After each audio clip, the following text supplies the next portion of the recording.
बर्तन ले लिए, बड़ा सा बर्तन ले लिए, जब उसमें फल को रखते हैं या सब्जी को रखते हैं, आलू हो गया, चाहे टमाटर हो गया, चाहे भिंडी हो गया, चाहे सेब हो गया, उस सब को रखते हैं तो वो अपने आकार में क्या दिखाई देता है, बड़ा दिखाई देता है। तो किसके कारण दिखाई देता है? ये दिखाई देता है प्रकाश के अपवर्तन के कारण। सिक्का को जब पानी में रखा जाता है, तो सिक्का को जब पानी में रखा जाता है तो सिक्का जो है ऊपर उठा हुआ प्रतीत होता है, ऊपर उठा हुआ दिखाई देता है। तो किसके कारण? तो प्रकाश के अपवर्तन के कारण। बर्तन में डूबी हुई पेंसिल को टेढ़ा दिखाई देना। देखिए पानी के बर्तन में जब पेंसिल को डुबाते हैं तो कैसा दिखाई देता है? तो पानी के बर्तन में जब पेंसिल को डुबाते हैं तो कैसा दिखाई देता है? तो टेढ़ा दिखाई देता है। कैसा? हेलो एवरीवन, चलिए आज के क्लास में हम लोग बात करेंगे रिफ्रैक्शन ऑफ लाइट, यानी प्रकाश के अपवर्तन के बारे में। किसके बारे में?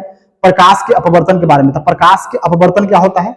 जब प्रकाश की किरण एक माध्यम से दूसरे माध्यम में जाता है तो वो अपने पथ से क्या हो जाता है? वो अपने पथ से विचलित हो जाता है। उसी को बोलते हैं प्रकाश के परावर्तन, अपवर्तन। क्या बोलते हैं?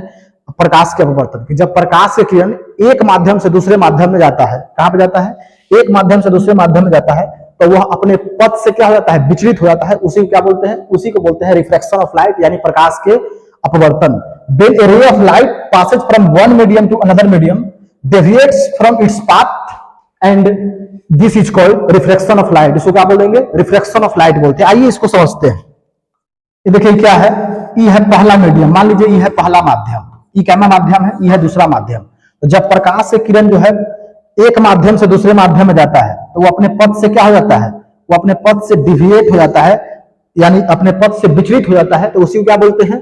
उसी को बोलते हैं प्रकाश के अपवर्तन। क्या बोलते हैं? प्रकाश के अपवर्तन। यदि आपसे पूछा जाए कि प्रकाश के अपवर्तन किसे कहते हैं, तो जब प्रकाश की किरण एक माध्यम से दूसरे माध्यम में जाता है, एक माध्यम से दूसरे माध्यम में जाता है, मान लीजिए पहला माध्यम ही है, दूसरा माध्यम ही है, एक माध्यम से दूसरा माध्यम में जाता है, तो वो अपने पथ से विचलित हो जाता है, यानी डेविएट हो जाता है। उसी को क्या बोलते हैं?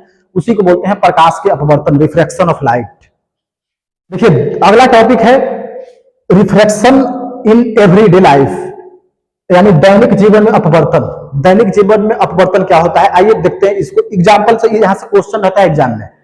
पहला है कि देखिए पानी के बर्तन में डूबी हुई पेंसिल का मुड़ा हुआ प्रतीत होना, किसके कारण? प्रकाश के अपवर्तन के कारण। पूछा जाता है एग्जाम में कि पानी के बर्तन में पेंसिल जो है डूबा हुआ दिखाई देता है, किसके कारण? तो प्रकाश के अपवर्तन के कारण।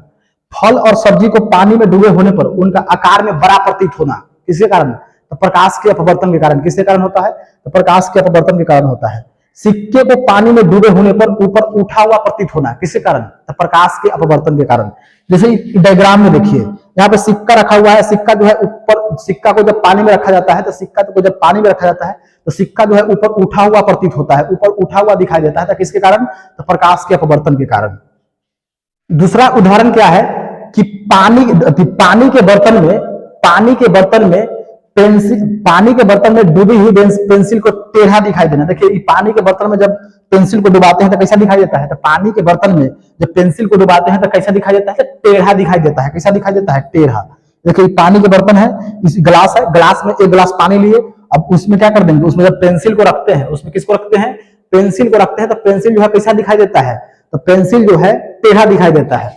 अब इसके बाद देखिए ये है, मान लीजिए एक बर्तन ले लिए, बड़ा सा बर्तन ले लिए, जब उसमें फल को रखते हैं या सब्जी को रखते हैं, आलू हो गया, चाहे टमाटर हो गया, चाहे भिंडी हो गया, चाहे सेब हो गया, उस सब को रखते हैं तो वो अपने आकार में क्या दिखाई देता है? बड़ा दिखाई देता है। तो किसके कारण दिखाई देता है? ये दिखाई देता है प्रकाश के अपवर्तन के कारण। इसके बाद नेक्स्ट टॉपिक है स्पीड ऑफ लाइट, यानी प्रकाश के चाल। तो अलग अलग माध्यम में अलग अलग प्रकाश के चाल होता है। अलग अलग माध्यम में प्रकाश से क्या होता है? अलग अलग चाल होता है। अलग अलग माध्यम में प्रकाश के अलग अलग चाल होता है। अलग अलग माध्यम में प्रकाश की चाल जो होता है अलग अलग होता है। जैसे वायु में, हवा में कितना होता है? तो 3 लाख किलोमीटर प्रति सेकेंड होता है। पानी में कितना होता है? तो 2,25,000 किलोमीटर प्रति सेकेंड होता है। कांच में कितना होता है? तो कांच में होता है 2 लाख किलोमीटर प्रति सेकेंड।